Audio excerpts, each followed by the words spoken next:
Trent slapped his knees and pushed himself from the couch before making his way to my fridge and pulling out a bottle of water. He twisted the cap off, took a slug, then eyed me over the bottle. Okay, fine. I give.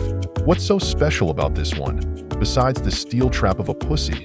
That is, I cocked my head. That's the thing. I can't put my finger on it. I mean, the sex there were no words for the sex. From the moment I'd first kissed her, I'd been completely absorbed, lit with the need for more, to touch her, smell her, and breathe her in. It was more than chemistry. It was sheer animal connection, and I knew, even from that first, innocent kiss, that she could feel it too. Our connection was unlike anything I'd ever felt. It couldn't have been that good if she snuck out of here while you were still asleep. You'd think she'd want round two, right? Trent shrugged. Face it, maybe she's just not that into you. See, this is what you're not getting. She was into me. She was perfect. I shook my head. Of course, I didn't blame Trent for not understanding. Odds were that he'd never been with a woman who looked at him the way Bryn had looked at me on our date. Like every word I said mattered to her. Like I mattered to her. In a way, it reminded me of the way my mother spoke to and looked at my father. Like nothing in the world was more important than that other person.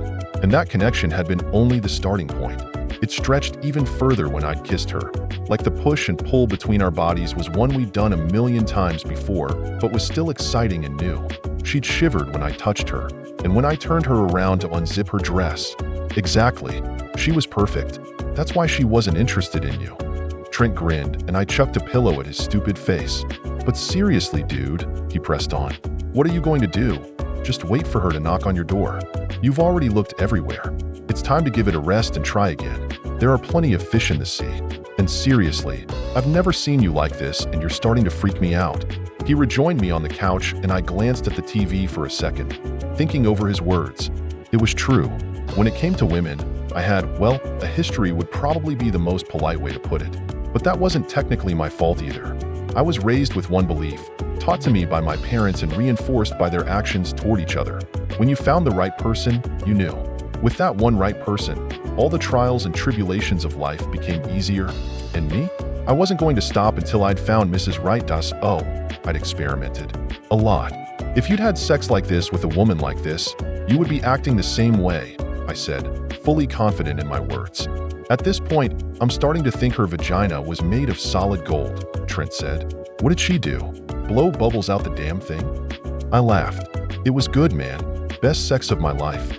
Hot and intense, and that fucking mouth. Right. Well, special as it sounds, it's time to move on.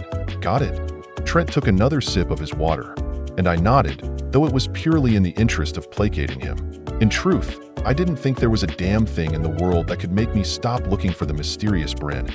Even now, a week after the fact, my mind's favorite place to wander was the memory of her perfect, cherry-tipped tits and her smooth, pale skin, her silky blonde hair between my fingers, her responsive, writhing body, and of course, the taste of her pussy as I'd laved my tongue over her straining clit.